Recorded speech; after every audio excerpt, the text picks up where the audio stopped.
Olá, pessoal. Como vão? Vim aqui para gravar para vocês sobre o impressionismo. Uma estética tão doce, não é mesmo? Tanta coisa para a gente olhar de boniteza. O impressionismo é sempre muito leve, muito agradável de se ver. Uma estética francesa que deixou marcas até hoje. Nós encontramos pessoas que seguem esse estilo, essa forma de pintar. Mas por que impressionismo e de onde vem esse movimento? Então, a primeira coisa a saber é que na altura nós teremos muitas correntes ideológicas, muitas formas de ser e de estar na França, que tenta se encontrar, sabe? E o próprio homem moderno reflete essa busca. Então, nós vamos ter acadêmicos muito severos, parnasianos, nós teremos realistas, nós teremos ainda algum resquício do romantismo, e aí chegando o impressionismo. Quando? 1860 é uma boa marca para você. Na realidade, ele está tão vinculado com a própria história, com a própria biografia do Monet, que alguns gostam de deixar como marco o período que ele chegou em Paris, que foi 1863, ainda que antes, vinculado aqui e ali com alguns pintores, ele já tivesse tido a experiência de pintar próximo ao mar. O Monet tinha perdido a mãe, tinha uma madrasta de 16, nunca ficou muito claro qual era a relação dele com a madrasta, e essa madrasta pedia para que o pai o apoiasse nos estudos da arte, mesmo sendo o pai um homem muito simples, que tinha um comércio de secos e molhados, um armazém. E acho que o convívio não era muito bom, porque ela fez tudo e mais alguma coisa para que o pai custeasse esse menino em Paris. E é para lá que ele vai, e vai conhecer duas pessoas muito interessantes, que é o Basile, que vai morrer na Guerra Franco-Prussiana. Triste a história do Basile, era um médico, pessoal, que gostava de pintar e fazia um curso de pintura livre no Gleury. E conhece o Renoir lá também. E esses três meninos não suportam os ditames desse professor e começam a pintar antes da ordem do mestre, porque para pintar, para pegar no pincel, tinha que desenhar muito bem, desenhar de maneira acadêmica, e eles não queriam isto, eles queriam curtir a tinta, a cor, eles queriam pintar já.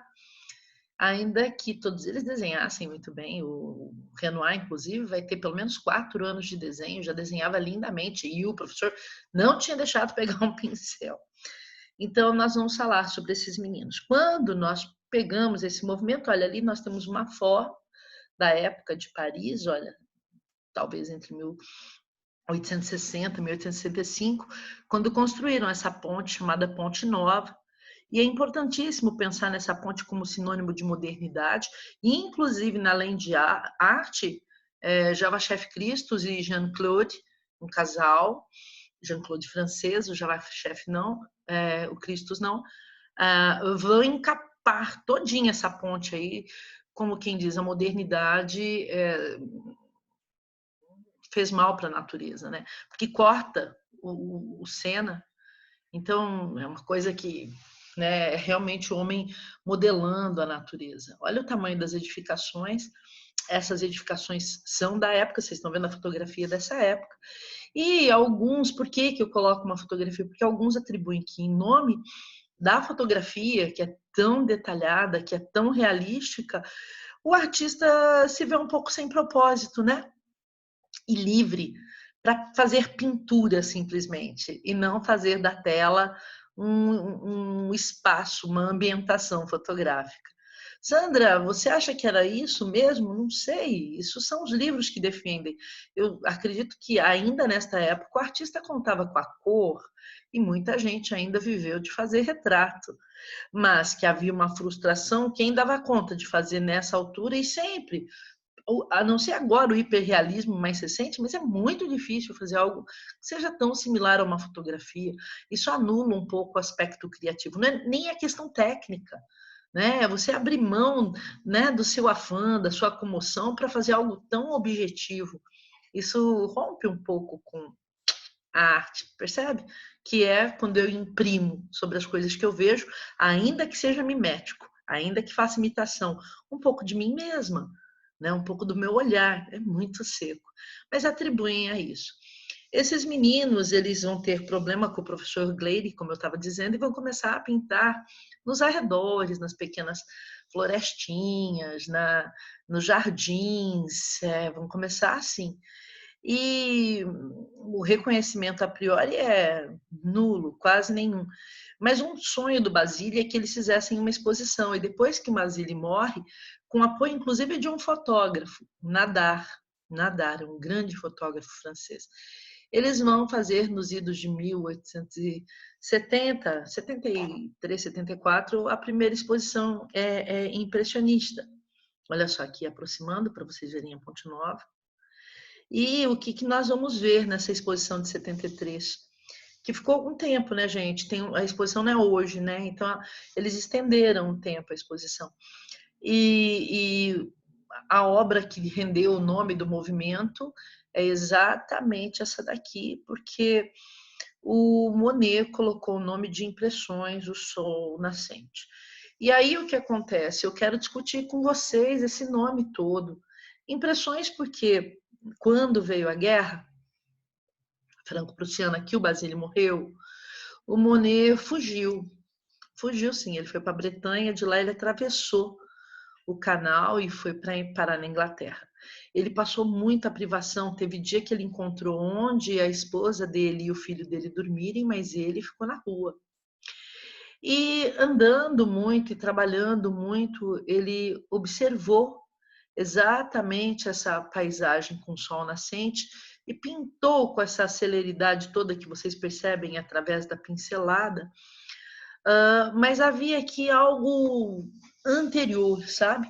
Porque quando eles estavam bem em Paris, certa vez, bem nunca, eu não estou falando de dinheiro, tá, gente? Esse povo vivia com muita privação. Mas quando estavam em paz, pelo menos, né, não tinha guerra, numa comemoração de uma tela que foi aceita pelo salão oficial, o Monet foi comprar um conhaque e um rapaz embalou com um papel que era uma xilogravura japonesa.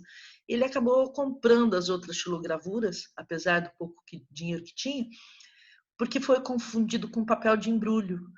E ele distribuiu para os meninos e, ao mesmo tempo, houve uma exposição muito interessante, foi quando o Japão estendeu mais contatos com o Ocidente e vice-versa. A Europa tinha uma intenção muito grande de ter uma força imperialista pelo mundo.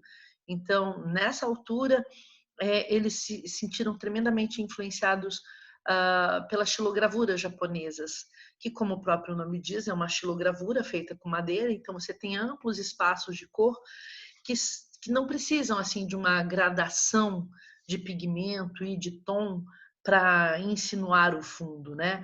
Então dá a sensação de uma pintura mais chapada e sempre com muita luz. Então, nesse sentido, houve uma influência dessa cultura que nós chamamos hoje de japonismo. E aí ele pegou essa sol nascente, que faz uma alusão mesmo à cultura nipônica, e ainda colocou impressões. Resultado da obra na exposição, riram, acharam mal pintada por conta das características que nela estão contidas. E para que vocês não tenham dúvidas, eu estou deixando no slide e vou explicar uma por uma quais são. Então, eu vou passar e vou falando para vocês. Ó, primeiro, ela foi feita no lugar, então é uma evasão do ateliê. Então, essa pintura é em loco. Como eu estou em loco e esse sol está nascendo e logo não vai estar mais onde está, eu tenho que pintar muito rapidamente. A pincelada é rápida. Quero que vocês observem no céu como ela foi rápida. Olha. Inclusive, eles colocam na paleta as cores primárias e vão fazendo a cor na própria... ninguém fica carregando um monte de tom. Na própria paleta e na tela. Isso não acontece de jeito nenhum numa arte acadêmica. A tinta é toda preparada antes, anotada os tons. Aqui a coisa é tão intempestiva. As pinceladas elas são em horizontal e vertical. Vocês percebem?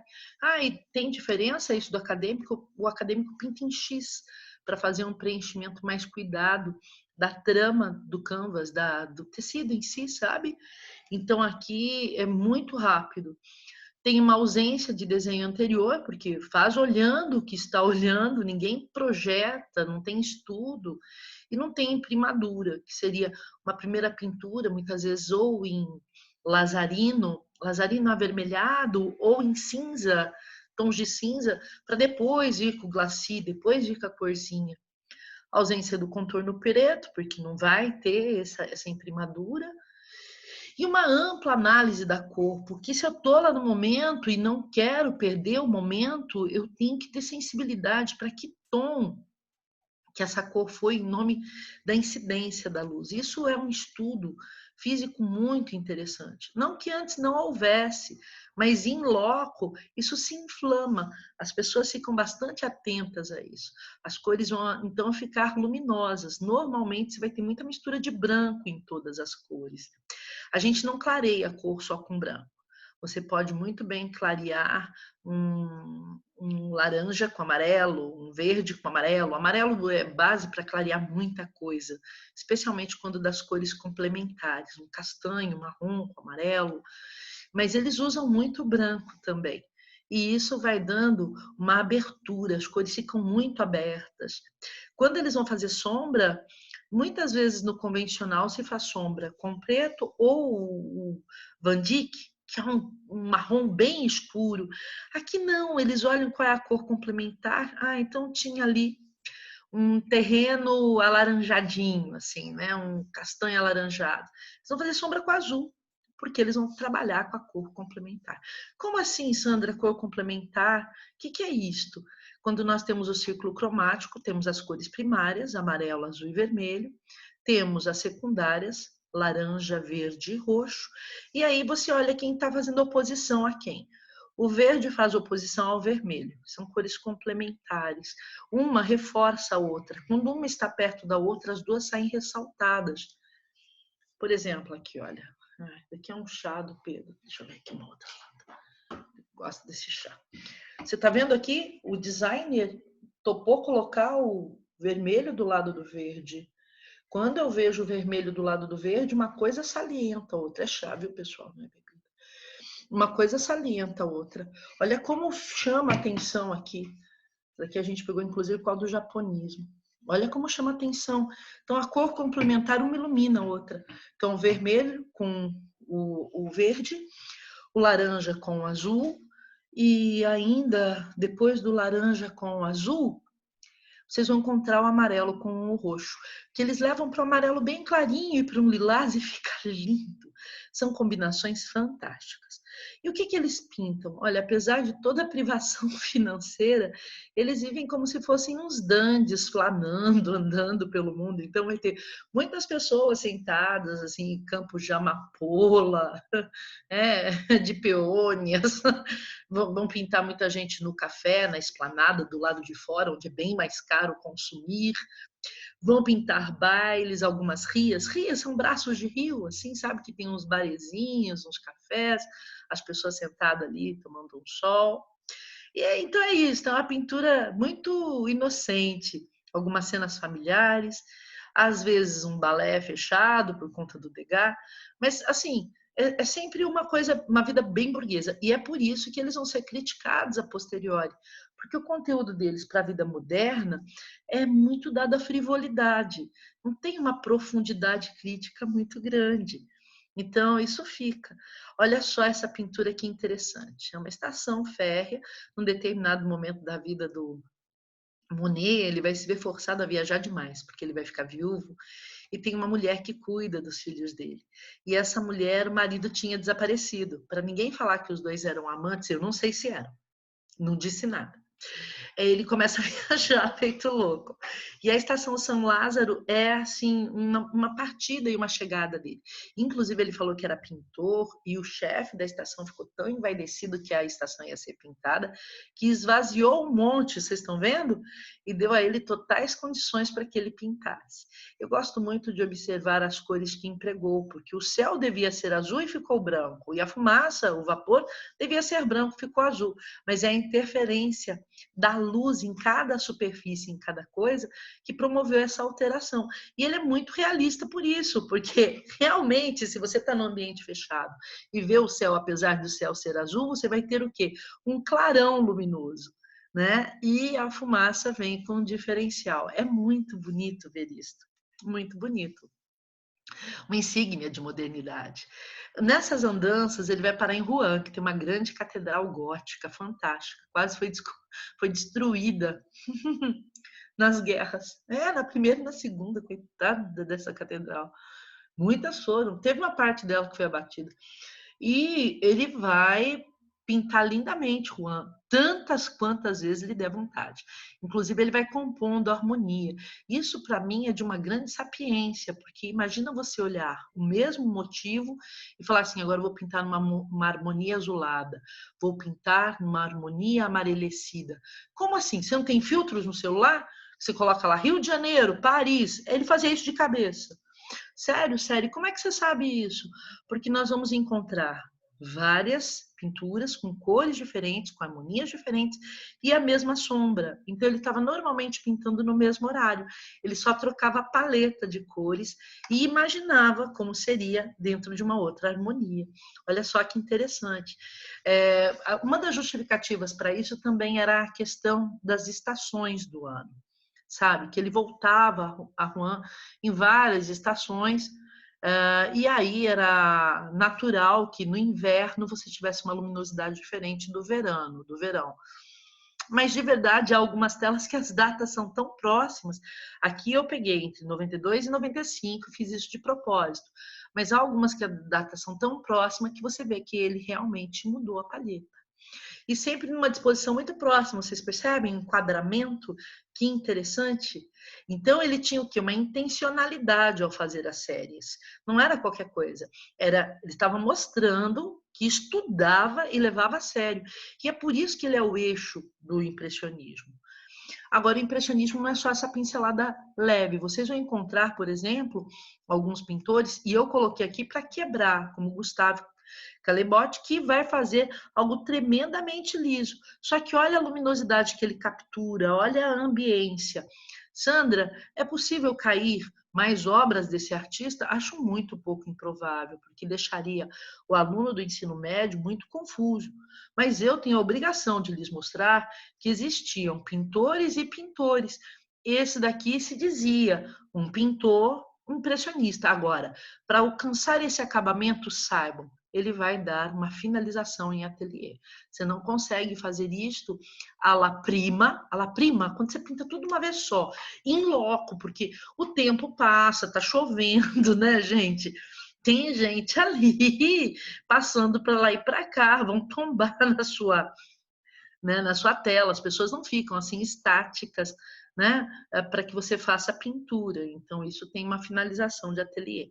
Agora, Monet não. Monet, Renoir não. Aqui nós temos agora um Pissarro. Esse daqui é outro que é muito sério dentro dessa ideia de pintar em loco. Começa e termina em loco. É uma camada só, entra fazendo logo céu e terra, um estudo muito cuidado das cores, inclusive para compor essas sombras todas que vocês veem, é um estudo na hora com um olho rápido, célere, observando que tem uma grama verde que vai bater o sol na superfície, então ele vai clarear com amarelo, vocês percebem o amarelo clareando, como eu disse? E nas pontas mais escurecidas, ele vai trabalhar, ora, olha que interessante, com o azul, para dar profundidade, escurecendo. Vocês podem ver que a sombra ali está bastante azulada. O verde e o azul não são complementares.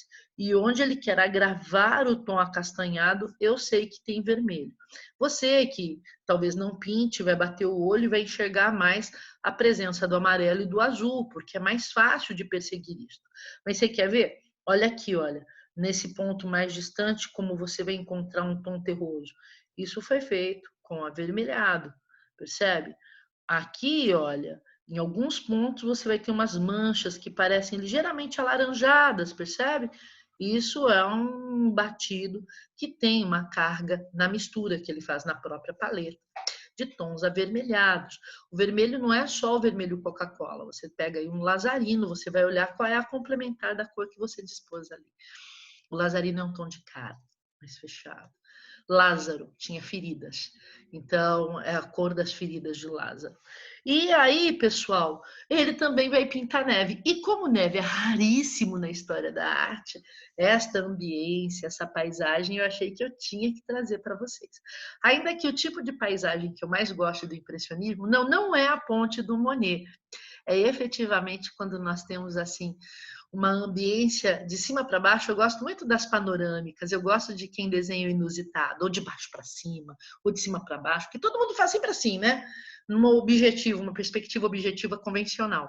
Eu gosto dessa mudança da perspectiva, eu gosto de perspectiva aérea. Então, há algumas assim. Eu acho isso o máximo. Eu fico imaginando o que as pessoas estão fazendo. Olha só, que sonho isso, gente. Pensar Paris assim.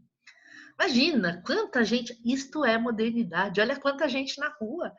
A vida deixa de ser a vida privada e nós vamos ter uma vida pública muito maior. Assim como hoje nós temos a rede social que nos dá uma publicidade maior, a modernidade foi abrindo e foi diminuindo o limite entre o público e o privado. Eu acho isso sensacional.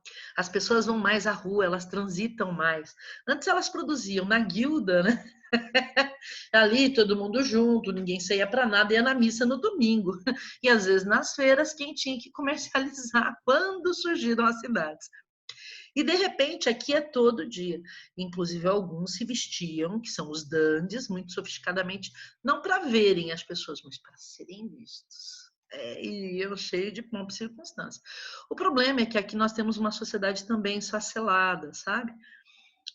Se vocês observarem as narrativas de 1860, 70, 80, tem muita obra realista que fala do casamento esfacelado, do adultério. Aqui é muito comum. Era muito comum um dandy ser casado, ter uma mulher no ambiente doméstico, ser inclusive até bastante violento, e sair às ruas olhando as meninas mais humildes e pobres que trabalham nas fábricas, que circulam, que eles chamavam de catorzinhas, para ter como armante. Então, ele tinha casa e tinha uma garçonnière. Também nessa época é a época em que mais funcionam os cabarés, né, os bordéis em Paris. Tanto que eu vou ter não sei quantos pintores que vão morrer de sífilis. Então, são coisas e coisas, né? Aqui, para vocês observarem uma xilogravura japonesa e saber do que eu falava acerca dessa sensação de uma imagem mais chapada. Vocês olham no fundo e vocês não necessariamente vão ver uma profundidade. Eu até gosto da gradiência, acho que existe alguma, mas os teóricos dizem que não, que isso é coisa da nossa cabeça, que aquela imagem que está ali é muito chapada. Se for para contrastar com um céu de Rafaelo, tem tudo, não tem nada a ver, é tudo muito diferente mesmo. A lúmina cria aquela sensação que perto da fímbria do horizonte eu terei um halo luminoso, bastante vertiginoso até, né? Que você fala, nossa, como vai longe. Aqui não. Há até um escurecimento ali, perto do Monte Fuji, Yama. Eu gosto de ver os barcos aqui, ó, as pessoas sobrevivendo e ficando firmes diante da grande onda. É maravilhoso isso. É maravilhoso. Que pintura linda, que pintura linda. Aqui nós temos mais uma, também para tentar observar a pintura em massa, em bloco de cor, não é? E a não preocupação com uma perspectiva, ainda que nós tenhamos a mais próxima maior e a outra lá menor. Mas se nega o requinte europeu de fazer arte, isso é verdade. E é daí que vem o japonismo. Enfim, Renoir, engasguei com alguma coisa, com a saliva. O Renoir, ele vem aqui pintando as esplanadas, como eu disse, e eu acho que todo mundo tinha vontade de comer um galete nesse moinho, né? Porque imagina um bar chamar o moinho do galete. Galete? Imagina uma panqueca bem mais fina que panqueca, que é o crepe, entendeu? Dobrado de uma forma diferente e salgado. Você não quer? Ah, eu quero agora, bem. É tipo uma panquequinha bem fininha, com os temperos diferentes, uns recheios franceses. Ai, meu Deus, não me fale em comidinha no inverno, né? Tão bom. E eles estavam ali, batendo um papo, bebendo, comendo. Dizem que tem até hoje esse lugar. Gostava de ir? Também eu. Ai, ai, sonha, meu bem. Ó, aproximei para vocês verem. E o que caracteriza a pintura de Renoir, depois desse sonho, esse devaneio? Renoir, como eu disse, é o que mais tem desenho, né? Então, ele vai ter 3 fases na carreira dele. A primeira, que marcou bastante, é impressionista. Depois ele vai ter uma que ele descobre que faz tecido acetinado como ninguém, já que está chegando muito tecido do Oriente, muita seda. Lembra que eu falei daquele contato do Japão com o Oriente? E ele tem um brilho diferente a seda oriental, né? Porque imagina, o bicho da seda você pega, é diferente do algodão. E fazer isso precisa saber fazer tons cintilantes. Sabiam fazer isso antes? Sabiam. Se você pegar o Dominique Henry, fazia isso lindamente. Só que agora a gente vai falar que é diferente, que é mais especial, entendeu? E o Renoir faz isso, então é chamado de iridescência. Todo mundo queria comprar. Depois de casado, para manter casa, ele vai fazer uma pintura um pouco mais clássica. É como se ele tivesse um retorno à ordem. Aqui vocês vão ver que ele não tem medo de usar tons escuros. Normalmente você vai ver o que nós chamamos de blanc noir. É um azul escurecido. Eu sei que você vai falar, Sandra, eu estou vendo uma roupa preta aqui. Não é. É gris noir, é cinza escuro. Sério, sério, o preto puríssimo ninguém usa, até porque o preto puríssimo... Gente, o preto puríssimo, você põe, não mancha o pincel. Não dá para você continuar com o meu pincel pintando, gente. Precisa ter um pincel só para cor preta. Assim como a gente na pintura acadêmica tem um pincel só para cor branca. Não pode sujar de outra cor. E o que marca bastante é que ele achava linda a pele de pêssego. Então ele faz um fundo amarelecido e faz essas bochechas assim que não são simplesmente rosadas, né? Aquela pele europeia de fundo branco e mancha rosa, assim como a minha. Ele dá um tom bastante amarelecido que dá um ar mais saudável, mais realístico. Eu acho tão bonita a pele dele, muito bonita. Se bem que quando eu vi uma eu fiquei desapontada, porque parecia alaranjado, mas não é. É porque eles fazem um verniz depois chamado vernissage. Se o verniz amarelece, aí parece que era laranja. Então, quando a tela não passou por um restauro logo, a gente pensa que ele fez uma bola laranja assim, mas não é. É o verniz que, com o tempo, amareleceu. Outro artista bem interessante é Manet. O Manet, ele vai para muitos ele é assim o pai do impressionismo, mas o pai mesmo é muito mais Monet, porque Manet ele brigava com a academia antes do Monet chegar a Paris, muito antes.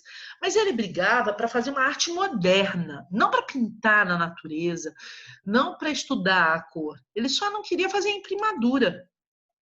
Ele só não queria fazer um tema grego. Ele queria fazer Paris no momento dele. Então, ele já tem consigo a ideia de modelos da época, temas da época. Inclusive, ele vai criar muito problema, porque ele vai fazer Pequeno Almoço na Relva, inspirado lá no Tiziano. Ele usa muito Tiziano e normalmente coloca personagens francesas e prostitutas famosas. Ele mesmo foi apaixonado por uma chamada Vittorine, desculpa, mudou. Ele foi apaixonado por Vittorine e colocava a Vittorine na Olímpia, colocava a Vittorine em várias.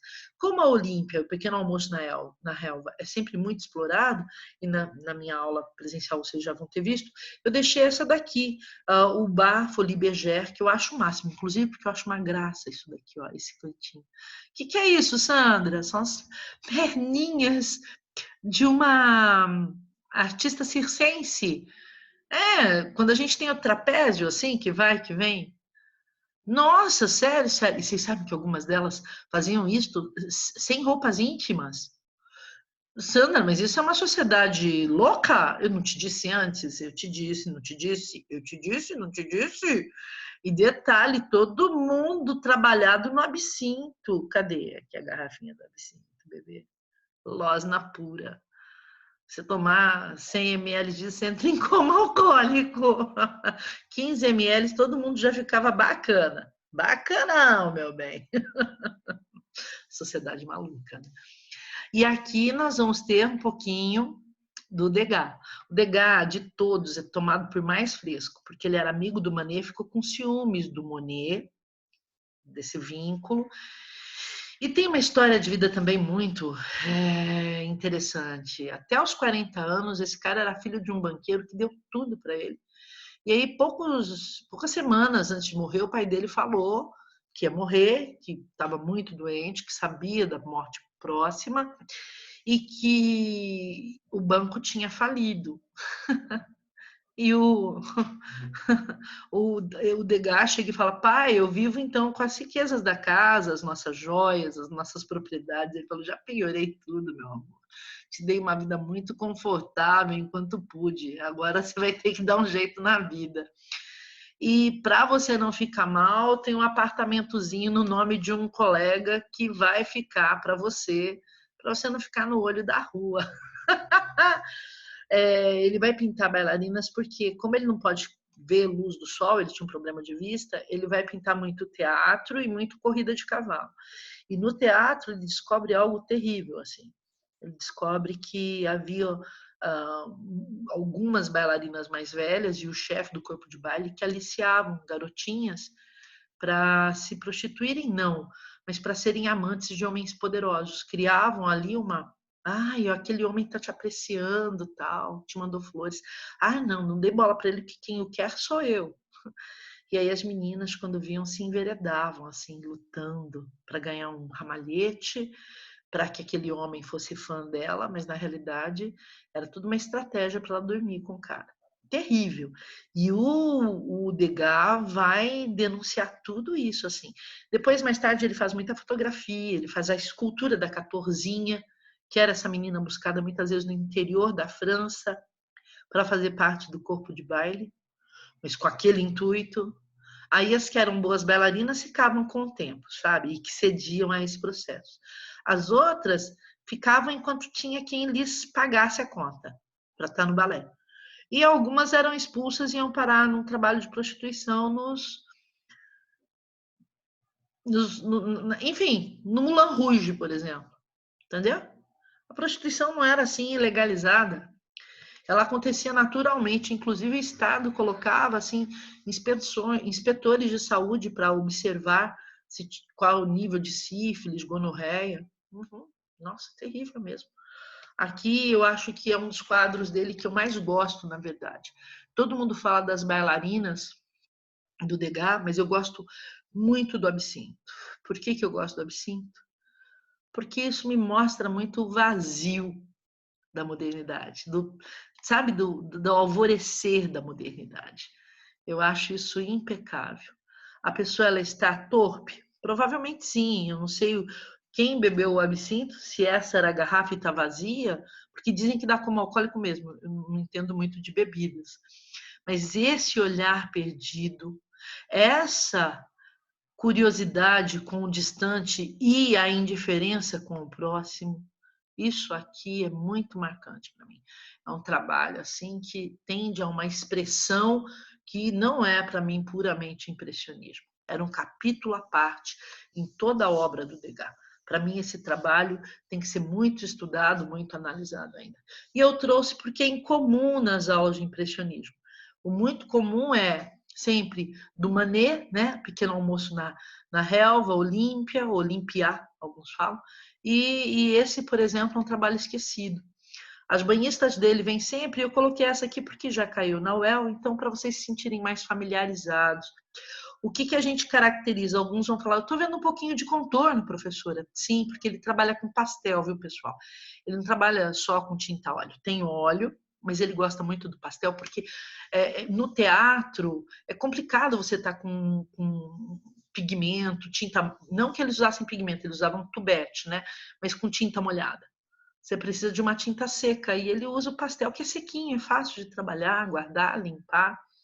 Então fica essa marca do desenho, porque é um instrumento para o desenho. E o que ele mais faz é exatamente levar esse corpo ao limite. É uma moda da época, sabe? Tem um escultor nessa altura chamado Rodin, que também fala para os seus modelos ficarem contorcidos. Inclusive, uma outra escultora, Camille Claudel, tem a mesma proposta. E para fechar nossa aula, eu vou mostrar agora 3 nomes de grandes artistas do impressionismo. Essas damas do impressionismo não podem ser esquecidas e elas sofreram muito em nome de serem artistas e terem alguma visualização, né, por assim dizer, chegar a conhecimento dos outros, não ser uma sofonisba, não ser uma... A Artemisia, ela teve um pouco mais de, né, presença, negociou suas obras, mas mesmo assim, né, era um tempo que as coisas ficavam mais escondidas. Aqui, essas, para sair na rua pintando, era um choque. Então, a gente tem a Berthe Morisot, que é uma das modelos do Manet, que se casou com o irmão do Manet. Um casamento esquisito, parece meio arranjado, sabe? Inclusive porque o pai dela morreu e ela ficou filha única e nessa época a mulher não podia assinar por si só, então precisava de um tutor. O marido era mais ou menos isso. Então as cenas são muito domésticas, você vai ver, não perde em nada para o impressionismo de qualquer outro artista. Eu nem tinha que estar comentando isso, mas é porque vão traçar esse comparativo. É muito comum nas pinturas femininas ter aí crianças. Essa daqui nasceu nos Estados Unidos, mas vai viver na França, a Mari Cassatt pinta lindamente as cenas de dentro de casa.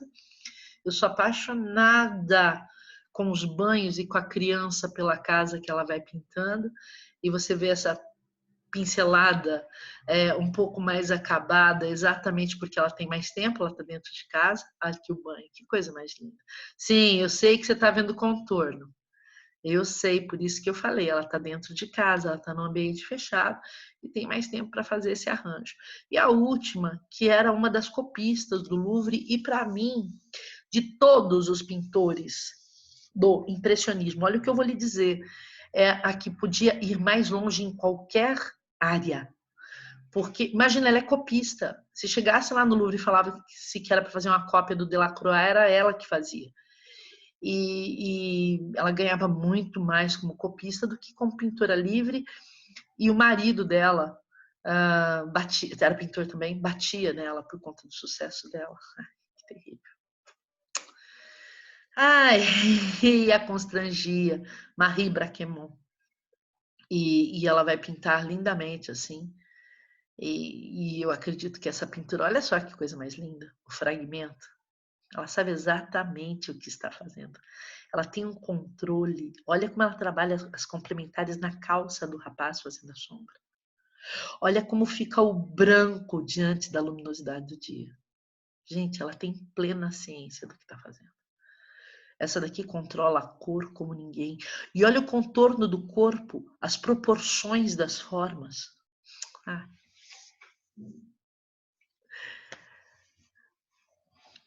Né? Tinha que se fazer mais justiça na história da arte. Eu deixo vocês por aqui. Espero que vocês tenham gostado desse movimento. É sempre uma alegria estar com vocês. Um beijo e um queijo. Tchau.